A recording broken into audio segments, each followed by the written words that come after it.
Okay. Oh! Ew! Dude! What the fuck? Welcome to our channel. Don't forget to subscribe me you don't know so that we are more enthusiastic about creating interesting content. This time we will summarize the 10 best RPG games in early 2023. Enjoy, don't forget to click the like button too. Avowed is near the top, if not first on the list, of upcoming fantasy RPGs for those of us bummed by the long wait left for Elder Scrolls 6. After hunting down Fallout fame with its retro-future space RPG The Outer Worlds, the Fallout New Vegas developers have the Scrolls series in their sights. We still know so little about Avowed, but just the quick sword and magic dual-wielding teaser trailer revealed 2 years ago was enough to convince us that Obsidian is attempting a backstab on another big Bethesda series. Unfortunately, it's been a bit since we've heard anything about Avowed. Obsidian had nothing to share about it during the Pseudo-3 festivities of the last 2 years, so we're eagerly awaiting an opportunity to learn more. In the meantime, we've collected what Avowed news and speculation we do have, including details about the story, world, and gameplay.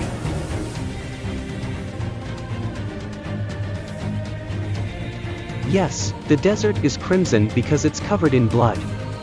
That's the first, maybe even the most important, thing you need to know about Crimson Desert, a new open-world action game from the makers of Black Desert Online. The official site calls it a saga written in blood, and that blood is, obviously, all over the sand. So, what else is there to know about Crimson Desert? It debuted at the Game Awards in 2020 with a 5-minute gameplay trailer, although it wasn't exactly 5 minutes of uninterrupted footage. Instead, it was one long highlight reel, showing off different locations, characters, combat styles, and sliced of story. The trailer went by completely without narration, and bounced around so often it was difficult to tell what was going on all the time. There's definitely melodrama, but what's the story, and how does it connect to Black Desert Online? That's where we come in. After combing through the trailer and checking out the summaries on Crimson Desert's official website, we've pieced together everything developer Pearl Abyss has said so far about its next game.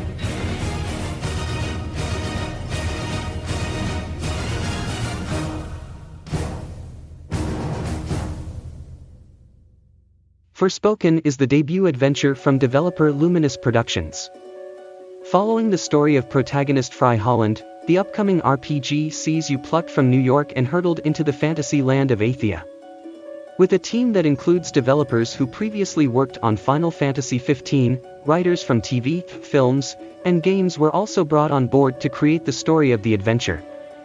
First revealed back in 2020, we've gotten to see more footage of Forspoken in action and even got the chance to try out some of the combat for ourselves in a hands-on preview.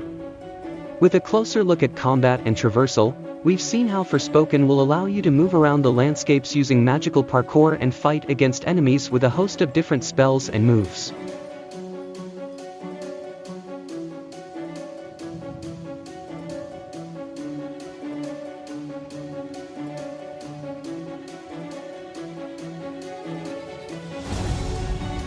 From everything I'd seen up to this point, Gotham Knights appeared to have all the makings of the ambitious, action-packed smash hit that it was clearly intended to be.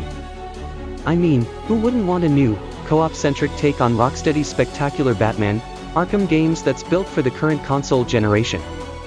But then, as I played it for 30 hours, it just kept hitting me with bad news. Wham! Underwhelming combat. How? A weak, predictable story. Biff! Puzzling progression design choices. Thwack! Sub-30 frame rates. I'm left wondering how it went so wrong. Some good parts managed to shine through, like the impressive open-world Gotham sandbox, but its problems never let me enjoy the moment-to-moment crime fighting nearly as much as Bat Family fans deserve. Since Gotham Knights is Batman adjacent, we need to cover its origin story. Like Bruce Wayne, it was born to a well-respected and rich family, in this case the 4 third-person action games in the Arkham series. That's not to say that this is a sequel to those games. WB Games Montreal decided to splinter off into a separate version of DC Comics canon, and in a lot of places it goes out of its way to chart its own vigilante-based course. But when you're stealthily grappling from ledge to ledge, crawling through ventilation shafts, and beating up groups of criminals in a rhythmic combat system, it's impossible not to compare it to the vastly superior Arkham games.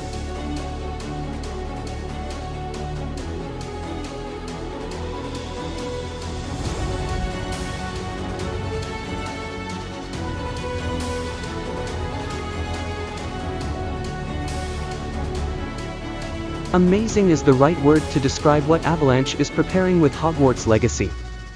Provoking curiosity for a long time, especially with the lack of information being shared, the first gameplay show they did at State of Play last week ended up stunning. He looks like the Harry Potter game we have been waiting for, even though the timeline he stretches will be much older before the main character arrives in the world. Another interesting one. This game is also confirmed to be present without microtransactions at all. This concern is justified considering the gameplay that was exhibited yesterday indeed saves the potential for implementing microtransactions in various angles, from waiting times when cooking potions to the effects of spell attacks, for example. However, through the Twitter account of the community manager, Chandler Wood, Avalanche confirmed that Hogwarts Legacy will be present without microtransactions at all. In addition, they also ensure that this game will not carry the concept of multiplayer, online or offline. Hogwarts Legacy will be a pure single-player game.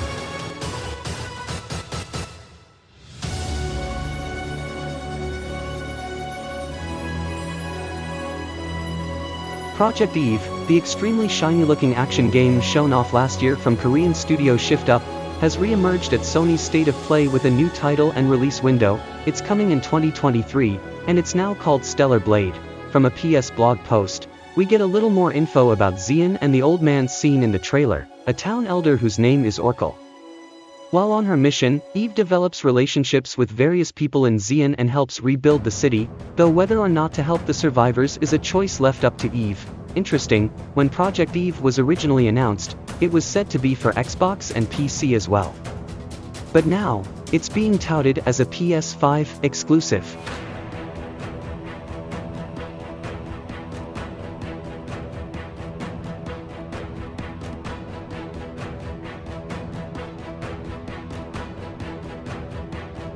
Starfield is one of the key upcoming Bethesda games to watch out for in 2023. This all-new RPG from Bethesda Game Studios is one of the most anticipated video games on the planet, and for good reason. It's the first new IP out of the studio in 25 years, and an intriguing follow-up to The Elder Scrolls V, Skyrim and Fallout 4. Starfield has become one of the biggest upcoming Xbox Series X games because it is promising to let us define our own place and path between the stars. Bethesda is known for creating some of the best RPGs of all time. And now it's applying its expertise to the realms of heady science fiction. While Bethesda and Xbox Game Studios were slow to release information, and were forced to add to the growing list of video game delays, we finally have a clear idea of what to expect from Starfield in 2023.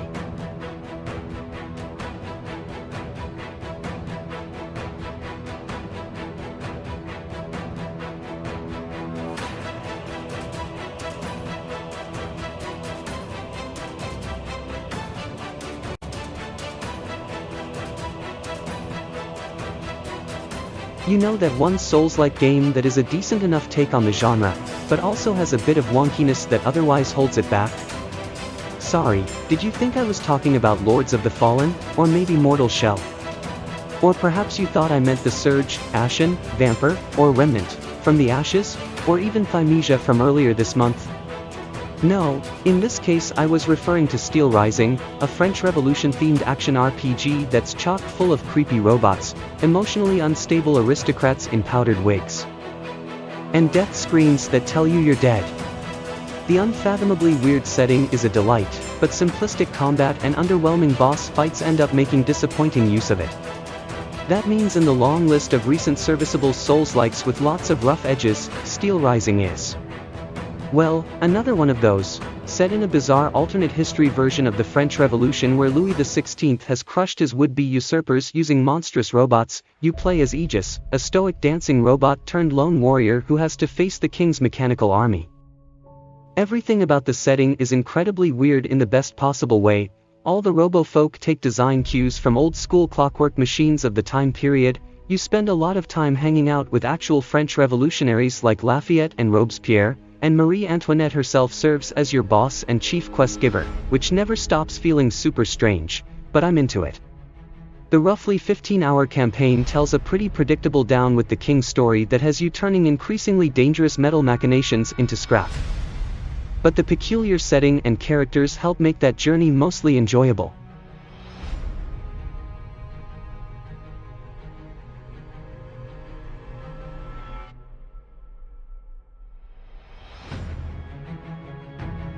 When CD Projekt Red's massive fantasy RPG was first released on Xbox One, PC, and PS4 in 2015, our reviewer said its massive, intricately detailed world, compelling cast, and optional questlines elevated The Witcher 3, The Wild Hunt, to a plane few other RPGs inhabit.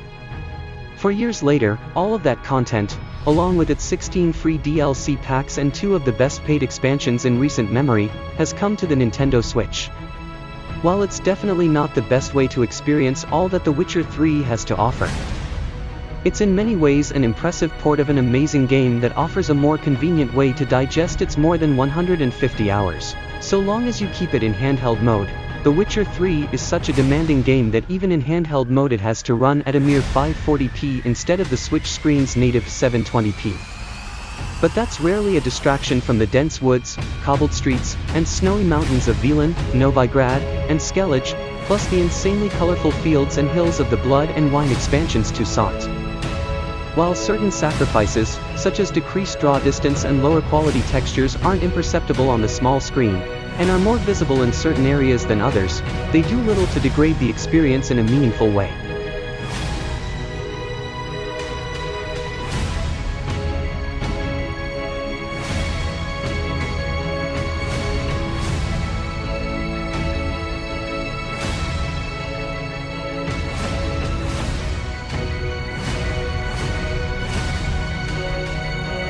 The inspiration behind Thymesia is loud and clear: Bloodborne. Everything about Thymesia, from the locales to the combat to the overall setting, is heavily influenced by Bloodborne. Thymesia doesn't go out of its way to hide this fact either.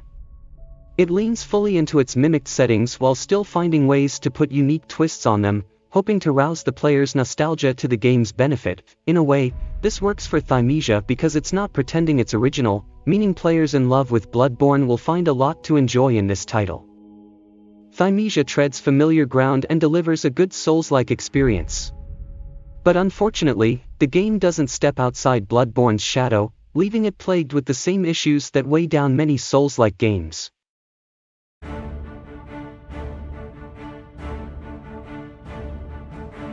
Thanks for watching till the end. Your comfort in this video makes us more spirit. We will make many more interesting videos. Good luck to all of you. Happy gaming.